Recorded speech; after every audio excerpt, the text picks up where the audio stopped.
And wherever I've worked around the world, many economists look at what's happening to cement to know what's happening in the economy. We had clearly, we've had since many years now as a cement producer here. We realized that as a major investor in the country, and by now, last year, the year before last year, they put in between 40 and about 60 million US dollars invested in Jamaica, a total now of well over 100 million US dollars invested. But so we have to have that production ability in our country as we build out our country. That, though, is not sufficient. We had to have a safety valve. So we gave one importer buying house, as you all know, the right to import up to 15% of the production capacity of cement company, even while cement company from time to time, when they close the factory, have to import, and we give them import amounts as well. Because of Melissa, after Melissa, in October, cement sales dropped to very small amounts. Nobody was building. We had to clean up the streets. I remember I was all over the country, all 7, 8 of them, looking at getting mom and pop shops back together. So cement demand really fell. It started to grow again near the end of November and certainly into December, January. It grew a lot, much more than, frankly, many importers and producer expected. In addition to that, the cement company had just put in a new kiln right in February, March area. One of the conveyors, brand new stuff they brought from Italy, didn't work. It's a mechanical system. Even your fancy cars, sometimes when you pay all that money, sometimes it doesn't work. That didn't help. Then there was a rainy season that happened, and even the clinker that they dig out of the ground over there in Rockfort was too wet to make the kiln work. A number of things came together. Because of Melissa buying house, 4 warehouses, big warehouses in Montego Bay, lost their roofs, cement was lost, cement company had to step in to produce. So a number of things came together and we had a shortage. People heard about the shortage. It began to sink into, I went out into the market myself, Clarendon and elsewhere. We had my technical people from the ministry. We checked with at least 16 distributors and we realized what the shortage was. But out of that, we got market information. So we gave cement company had to import more. Buying house came back into the market.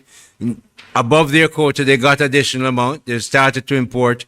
And of course, when you're importing cement, you can't always get what you want. You have to get ships. It's a complex arrangement. So when we got to that, we had to take extra steps. Cabinet, of course, with information that we got from the market, we had to look at compounding average annual growth rate, CAGR, and see how we project what cement demand will be. And out of that, we decided that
be a whole different calculation, because big projects are going to need special amount of cement, and after the projects, those demands won't be there. So we have to put special arrangements, which we're thinking of, and we know largely what we're going to do with the narrow demand, but it's not in this allocation of imports.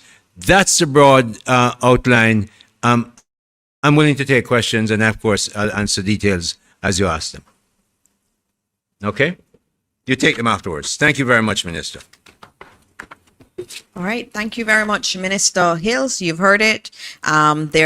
We deliberated this at Cabinet quite a bit, and Minister Hill and his team did a lot of work on this. And so the key thing to remember is that he's dealing with the shortage that we have seen, and he has given more allocations for importers to bring in cement, obviously high quality cement, and he'll be monitoring that. And so it's very good to have a minister who is that responsive to the needs of the business community and also households that are rebuilding. So thank you, Minister Hill, and thanks to your team. I want to acknowledge your permanent secretary who is here, Sancia Bennett Templar. Also want to acknowledge our CEO in the Ministry of Education, Mrs. Terry Ann Thomas Gale. She is here. I also see the new head of the Jamaica Information Service here. Good to see you. Giovanni Dennis is here also. And so I will move on to our next presenter. I like the efficiency. Yesterday at the Diaspora Conference, that's going amazingly well.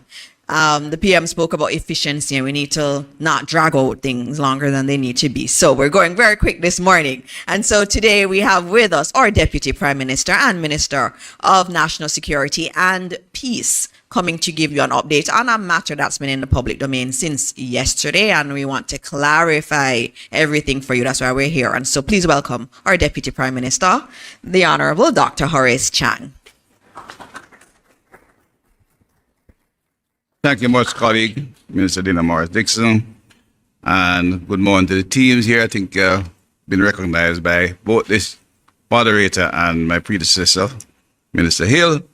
It's my privilege to join my colleague this morning at this press briefing. As I said, there seemed to be a very great turnout, so there might be some expectations. I don't know how much I can satisfy that. But there have been issue in the news recently. Probably I should be speaking to the Trans-TCN, third country national that I passed through Jamaica, but it has been headlined a number of other features which I need to clarify before I speak, and I have to do the clarification and take the questions. First of all, Jamaica is not receiving any deportees from the United States, except Jamaicans. May I repeat that? We have no agreement, no understanding to accept deportees from the United States. We accept every month 100 Jamaican deportees. And we have the expertise and the staff to manage their entry into Jamaica. That arrangement was negotiated by professionals so that they can come in a structured, organized manner and be resettled in Jamaica, their homeland. The cost of that is all Jamaican. We are receiving, and we have no agreement to or understanding, the MOUs, to receive convicts from the United States. And this, of course, any Jamaicans are deported, which we have agreements, because America is our primary ally and primary partner in trade and in security. And we do have deportees from Jamaica to the United States from time to time, or we have occasionally from the United States convicts. But we have no agreement, no understanding, and there are no discussions to accept convicts from the United States.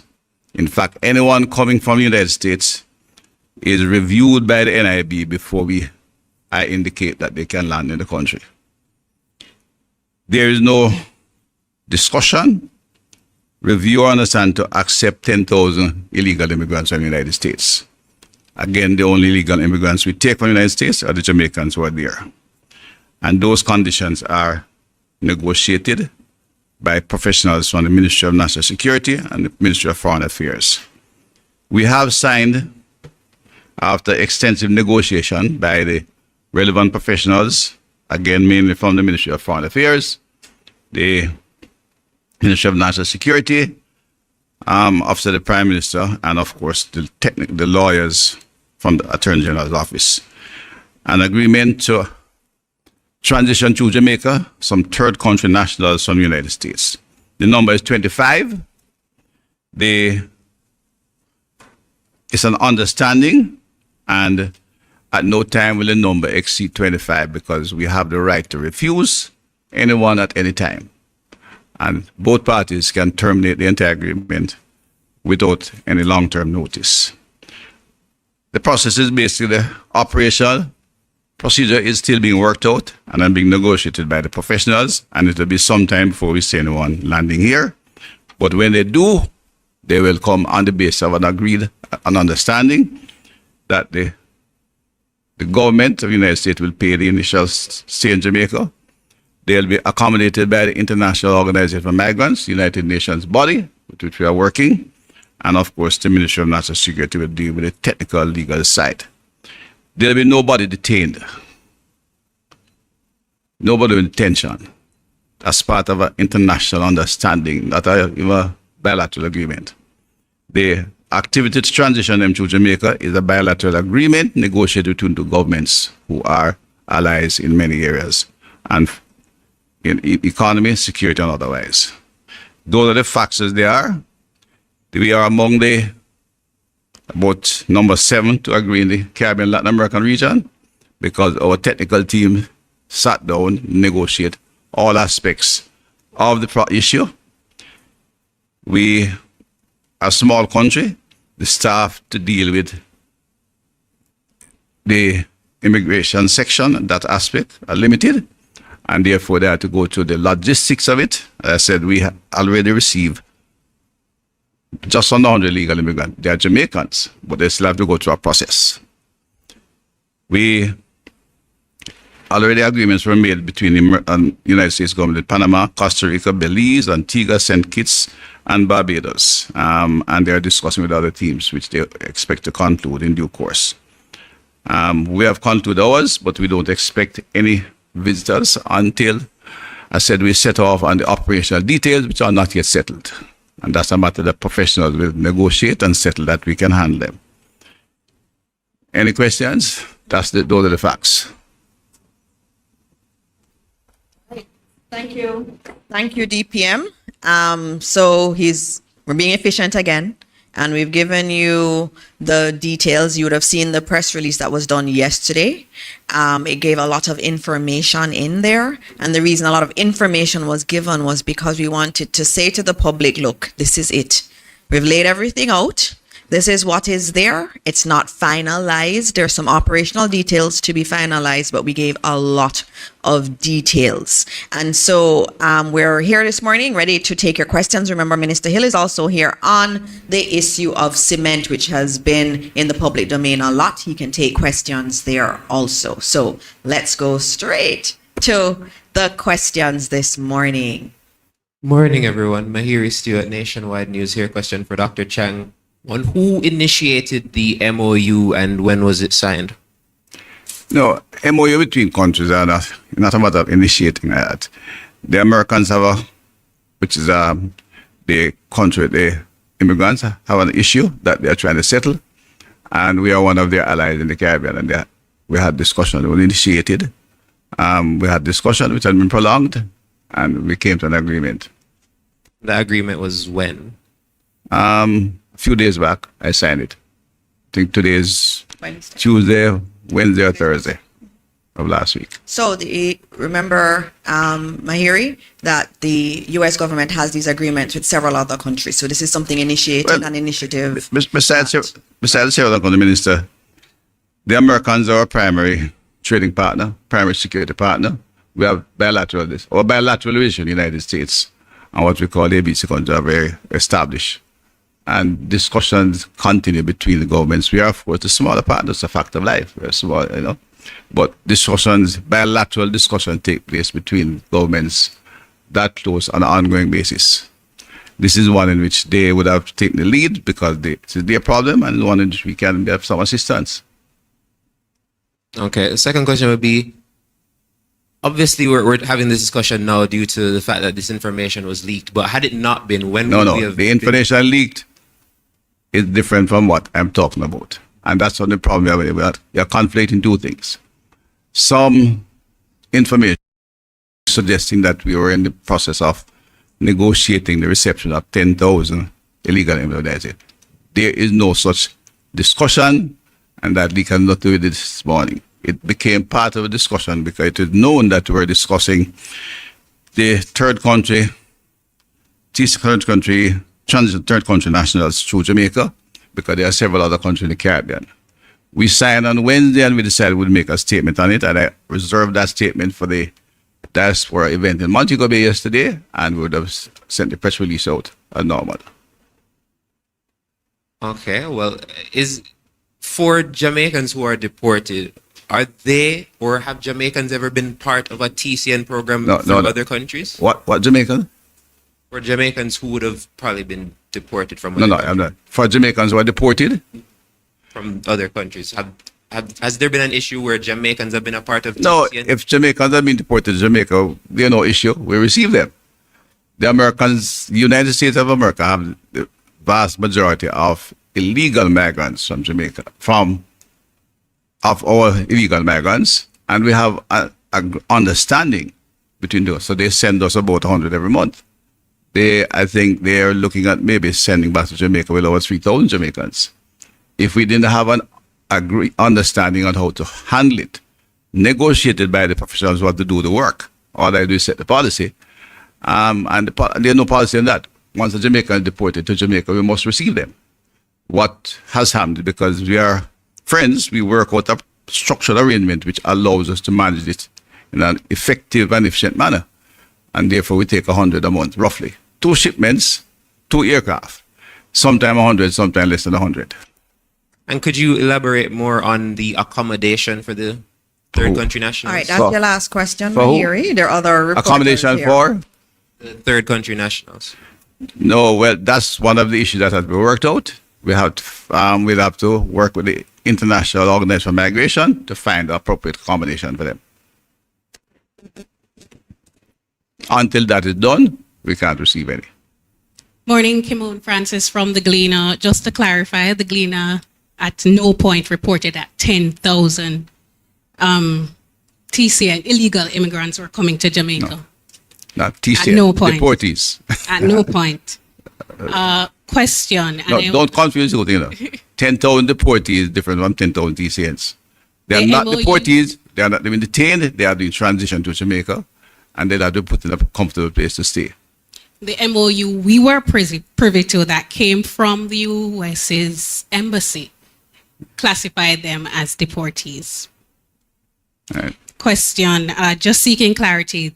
Did the US initiate contact with Jamaica regarding the TCN arrangement, or did a senior government official first communicate that Jamaica is amenable to such an agreement? No, TCN is an American request.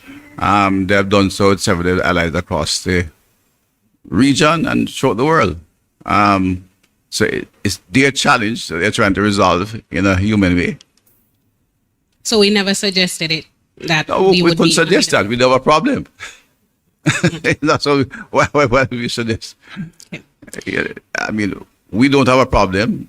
On this occasion, they are friends and they're seeking our assistance to resolve the problem.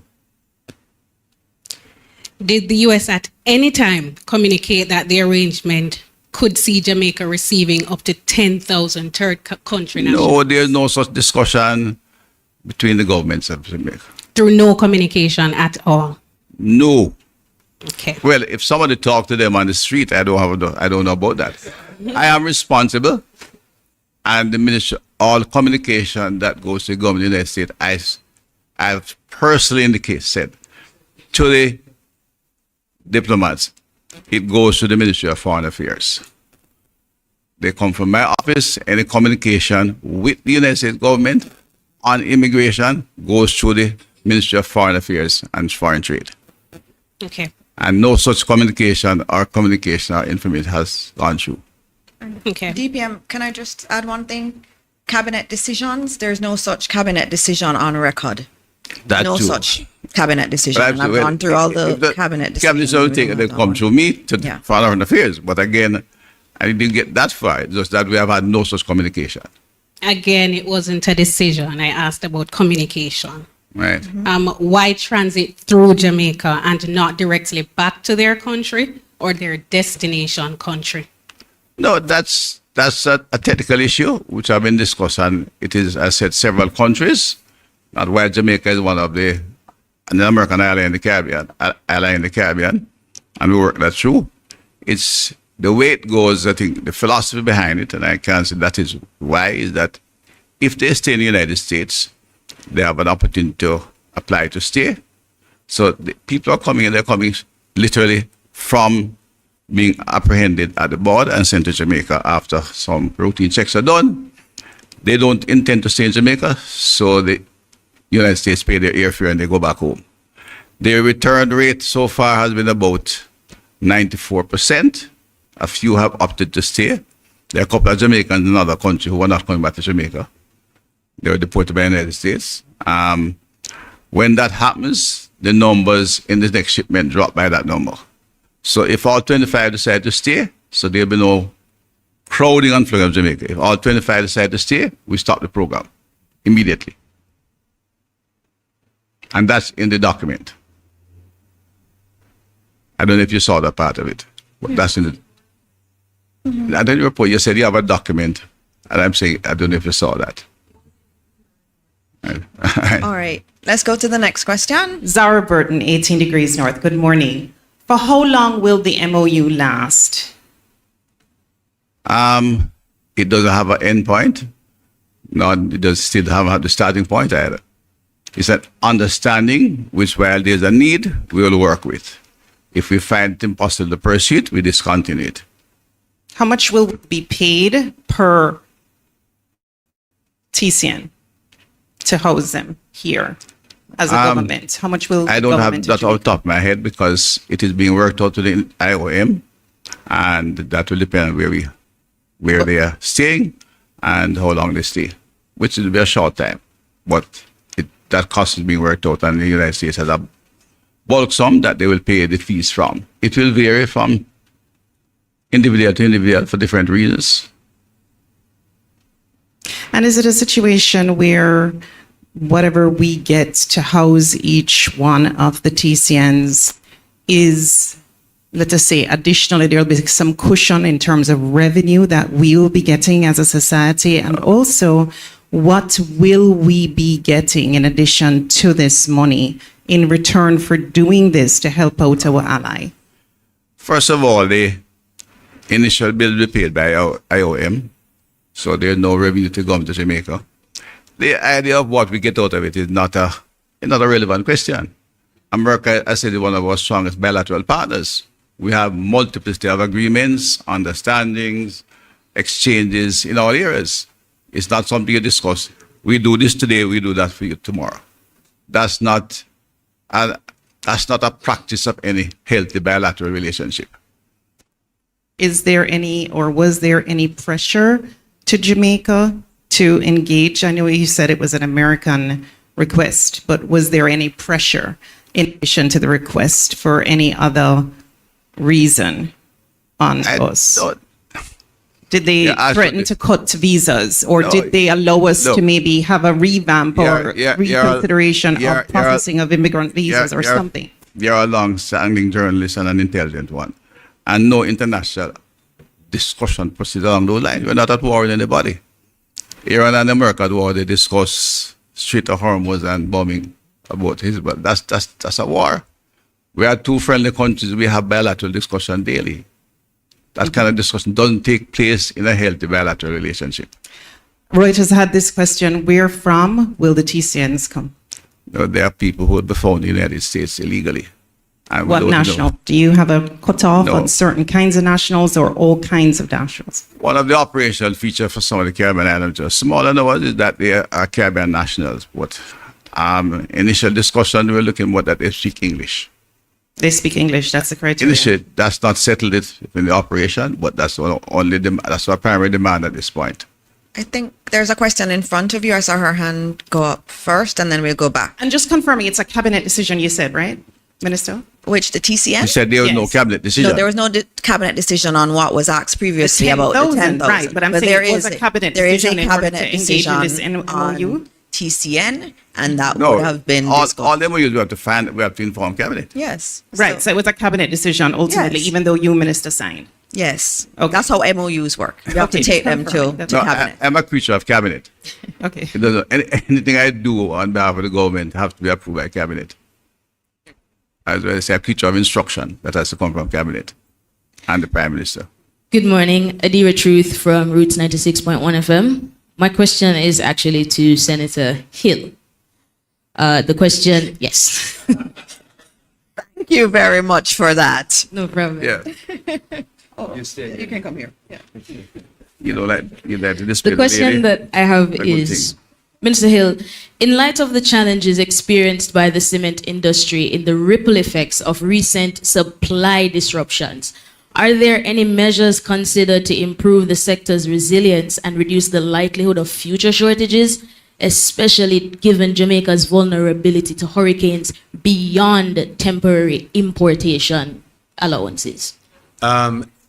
It's a good question, and thank you very much. There are, I was hoping that I could just leave, but clearly that's not going to happen. It's a good question because when you have one supply of anything in any country, there's always a question of, are you just giving one supplier the chance? Are you taking care of the demand and the customers in the country? And when you have a small country of relatively less than 3 million people, how many cement plants can you have? There are people who talk about it and who might even say we were going to put money into it. But as policymakers, as we have to discuss at cabinet about the country, we have to have one manufacturer that is here. First of all, we have all the limestone we need and lots of clinker. If we are going to have two, what's the market demand? Remember I told you we looked at the compound aggregate demand and we say, well, there is not, the demand, the production that we have here is about 1.1 million metric tons. Normal situation, no hurricanes, none of those things. It's enough with a little bit of imports to take care of it. If you're going to put in a second plant, what is the economic, break-even point for a cement plant? It's going to be many hundreds of metric tons. And therefore, if you put in that plant, aren't you going to have an oversupply where you're going to have a case where neither is sufficiently profitable to stay, and the very thing you're trying to protect, having a production facility in your country, goes away because you make a wrong additional production decision. So what we've done is we had one importer. We've added 1, 2, 3, 4 or so additional ones to make sure that there is a measure of competition. Now, when you're importing, I'm importing, two other people are importing. No matter how you tell us that we're friends, in the end, each of us want to make money. So there's a measure of competition in terms of the price being moderated. And at the same time, the supply is increased so that that area of supply demand equilibrium returns to normal. The issue of building a cement plant, we're going to have to see what NARA does.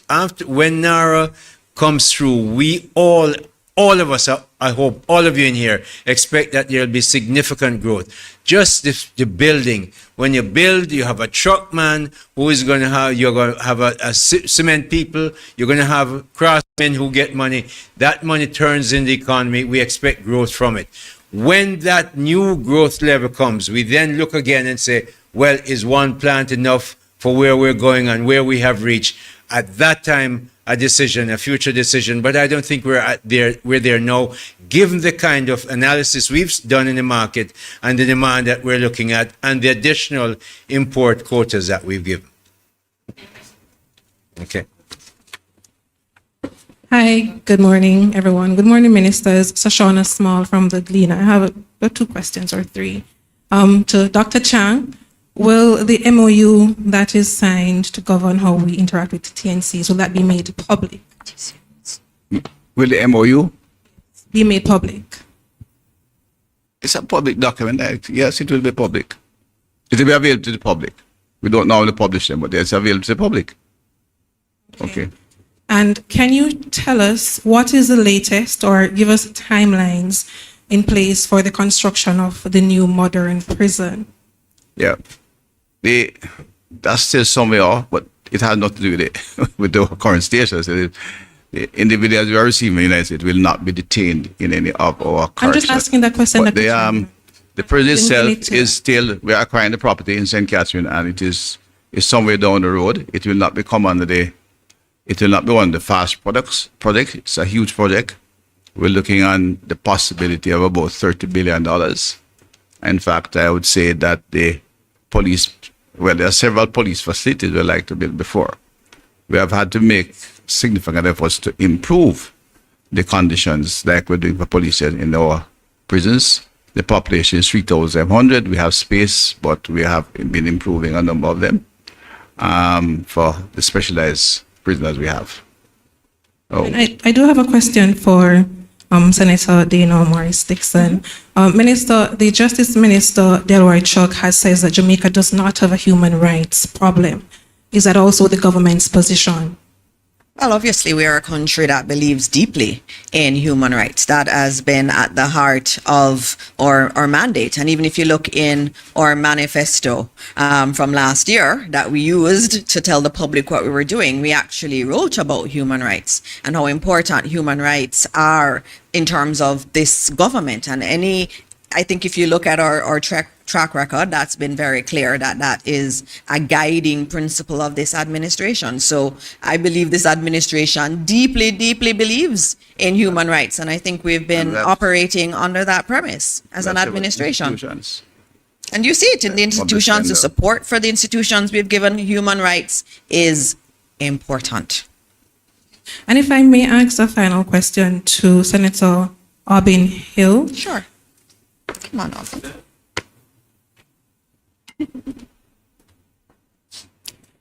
Minister, can you share the names of the companies that are importing cement to Jamaica? You mentioned that there were 4 companies. And if you could state the criteria under which these companies were selected. You know, it's very interesting you should ask that question. The criteria was very simple. We had in the government a lot of calls in to the permanent secretary, to me, I imagine. I know certainly to the Prime Minister. And so what we did, since everybody knew that there was a shortage, there are a number of people who wrote us and said, look, we would like to import cement to alleviate the shortage. And we responded to those who asked. And out of that, we made, looking at the compounded annual demand that we're looking at, we decided that we will, for a short period of time, 6 months, and 3 of what we ordered, one of them, but I'll give you Buying House, of course, got some more. They got up to 150,000 tons. Jamaica Logistics International Limited, they were given a new amount of 100,000 tons. Rock Hard Cement, Jamaica was given 100,000 tons, and Rock Hard went to the Bureau of Standards and had the cement that they expect to import tested, and all the tests prove out, and every week them send the PS and myself the new updated tests from our own Bureau of Standards, which is of course in my ministry. Tankwell Metals requested to be able to import. We said yes. We gave them 60,000 tons. Gore Development wanted to import 20,000 tons for the year. We gave them as well. And Island Concrete Company Limited wanted more than 60 tons, but they were awarded 60,000 metric tons. And those are the people who asked, and those are the ones who responded to. Okay? Sure. Thank you for that answer. And all of that also came to Cabinet. Yes. Morning, everyone. Good morning. I'm Jamila Maitland from TVJ. To Minister Chang, what does the government believe, our cabinet believe, is the most challenging part of this TCN arrangement? And two, I noticed that other countries in the Caribbean, as you mentioned, have similar programs. In St. Kitts and Nevis, for example, the Prime Minister said that only Caribbean nationals will be accepted under their program. Yeah. Is it I know you said that, you're not sure about the nationality so far, but is it a similar case where you're saying only Caribbean nationals will be accepted? And what guarantee does the government have that the countries will accept their nationals after coming here? All right. First of all, the operationalization has not been finalized in terms of what you do to operationalize.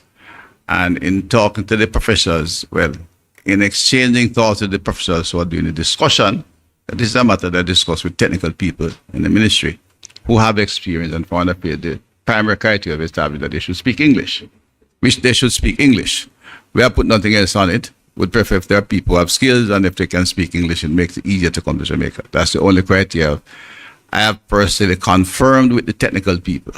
We look at other things. Jamaica is bigger than St. Kitts, and therefore we are like a more metropolitan country. We have Spanish tourists, we have German tourists, we have Japanese tourists. So the likelihood is that we'll get third country personnel from across the globe. We are seen as a possible assistant, not just to take a few for ease the pressure, but we have extended air transport out of here to Europe and elsewhere. And that's where we have been asked to assist, and that we'll therefore work with our Jamaican professionals, work their counterparts to see how to operationalize when we settle the other issues like accommodation and timing and screening as is required, because we screen them coming in anyway. But we will have some indications that the NIB will look at that to ensure when we have the names, we're not getting the criminals or somebody else of ill repute. There's no guarantee what you're in this kind of agreement. There's no guarantee either way. When they get here, there are people who are moving illegally through very difficult challenges to get to the United States. As I said, they have been to other countries, and their immediate response in the first fortnight to get out is over 94% leave back to home country. They are not criminals. There are more people looking at different opportunity. Jamaica, we have a big name, which is justified and a good brand, but the raw reality, which we sometimes tend to overlook, our per capita income is $7,000 per capita. It doesn't offer opportunities to people who are seeking to achieve a certain level of quality of life away from Jamaica and to live their dreams. They go to a country with a per capita income of $8,000 per capita. And that's where they're heading for. Majority are going to look to head back home and find a way back in the United States. Like some Jamaicans do, we take them in this week and they find a way back to the United States next week. People are doing that kind of activity. That's how they behave. And when we, in the real world, as government, we have to take decisions based on what we see as best practice. We can't make guarantees. All right. And I said, to other countries where the per capita income doubles ours, they have moved, I said, 94% moved within 2 weeks. And I said, the understanding is, if they stay here, we don't take any more. And make that very clear. At extreme end, if 25 say, the first 25 come and say, we're staying in Jamaica. You may not have the income, you may not see the jobs, or they might be professional, like the one Jamaican professional who is staying where they are. They have no interest in coming back to Jamaica. They can get a job and they actually get a pace compared to Jamaica, but they want to stay there. They may say that. If 25 come, then the program stops. I repeat it. If the 25 come and say, we're staying in Jamaica, the program stops.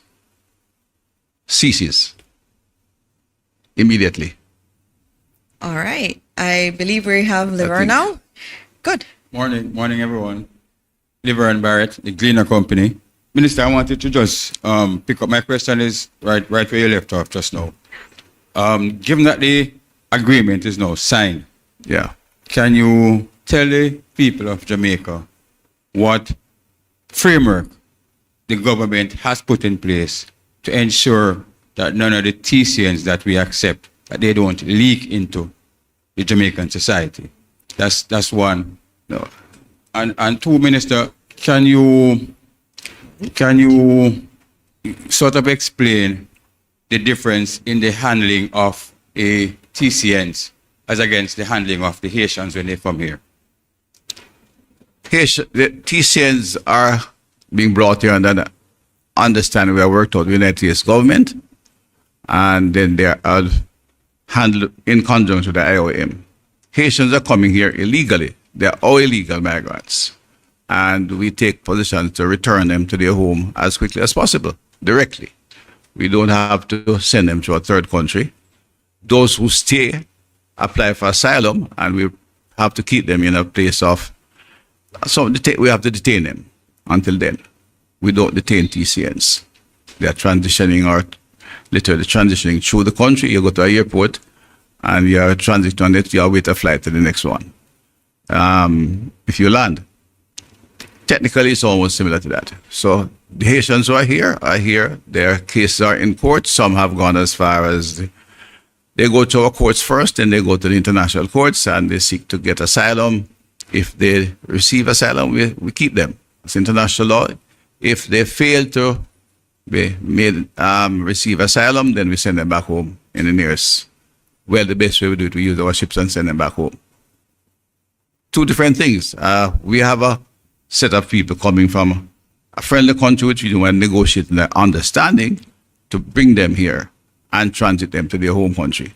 Haitians are coming here illegally, and we treat every other illegal migrant. We get illegal migrants from Pakistan, if I recall, our kind of recent ones, and other countries, and we send them back on the next flight. We get illegal migrants from the United States. Sorry, who? In interest in the what? How do they leak into Jamaica? No, What are the safeguards? It's not about a leaking. We have received them in the country. Our status. They're here. They're not leaking. If they choose to stay, then we have to deal with it differently. Well, not differently. If they choose to stay, then they will have to apply to our courts for asylum status. And if they get asylum status, we retain them. If they don't, we send them home. At that time, we'll have to send them home at our cost. All right. So I'm going to take Crystal. Crystal, you're the last question. Okay, yes, and my question is for you, Name Senator. and... My name is Crystal Williams from CVM News. Sure. And I'm asking Senator Dr. Morris Dixon if you can give an update on the state of Port Antonio High as they've lost a student, and Ascot High as they've lost a teacher, both to gun violence recently. Yes, no, that's, and you have the Minister of National Security and Peace here. And it is something that is affecting our school community big time. And that's why when we see the decline in the murder rate and crime generally, we in the Ministry of Education celebrate, because it means less of our children are affected, less of our families are affected. Our children are experiencing a lot of trauma in their homes through violence in the home and also in their communities. And that's affecting how they're learning. And so I have a challenge, and the team in the ministry has a challenge in terms of the country says we need to get better CSEC passes. And I agree, we need to get there.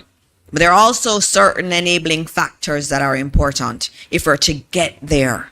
And so the violence that our children face and our teachers face in their communities, that trauma takes, it manifests itself in the classroom. It affects brain development. It affects how they learn. It is real. And so those challenges are some of the other non-Ministry of Education challenges that we have to deal with. And it breaks our heart every single time we lose a child or we lose a teacher. And in this country, we have to mourn every death. And when DPM and the team speak about the reduction in crime, it may seem esoteric sometimes, but it's lives that have not been lost. It's children who have not lost their parents. And so it's very important that we continue to talk about it, celebrate the wins, but understand that there is more work to be done. And I thank the Ministry of National Security and Peace. They're doing fantastic work with us in the Ministry of Education, and we're going to be bolstering that because we have to build a generation of young people who understand conflict resolution and understand deeply peace, so that we don't continue to perpetuate this cycle of violence. DPM, I think you wanted to say something, or you're good? I think it should be said. School violence is something we recognize the problem. Besides direct violence, we also know that to effect cultural change, as indicated in the report, violence report, which are done by a team of experts and commissioned by the Prime Minister, we have to take some steps to influence cultural behavior in Jamaica. And one of the principal areas to get that is in the schools.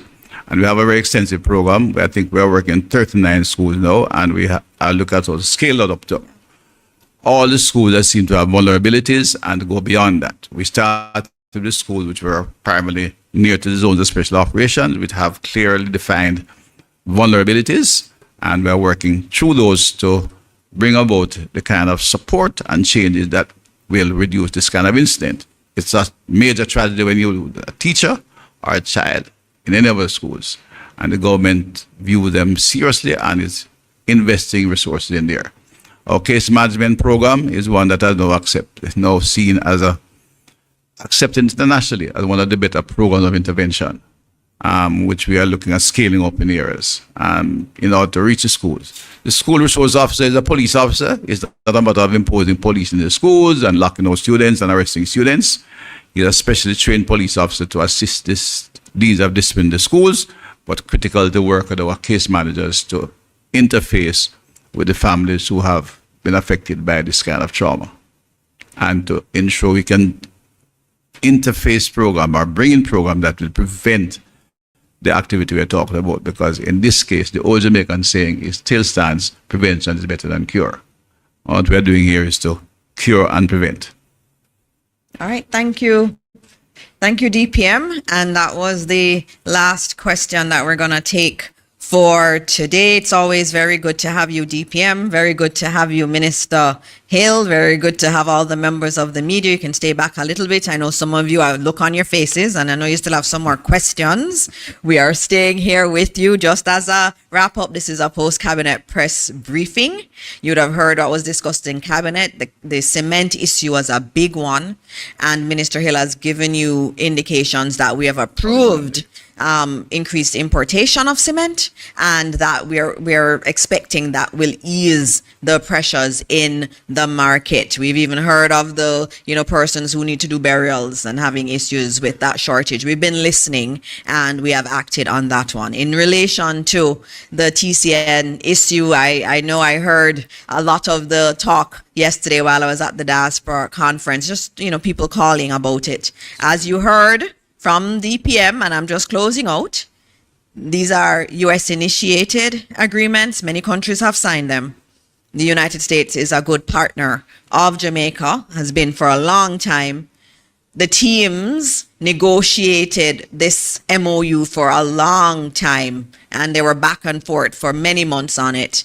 Cabinet got it. Then after the negotiations, Cabinet deliberated for quite some time on it, and Cabinet approved, but we're not final. There are terms, as DPM has told you, that we need to finalize.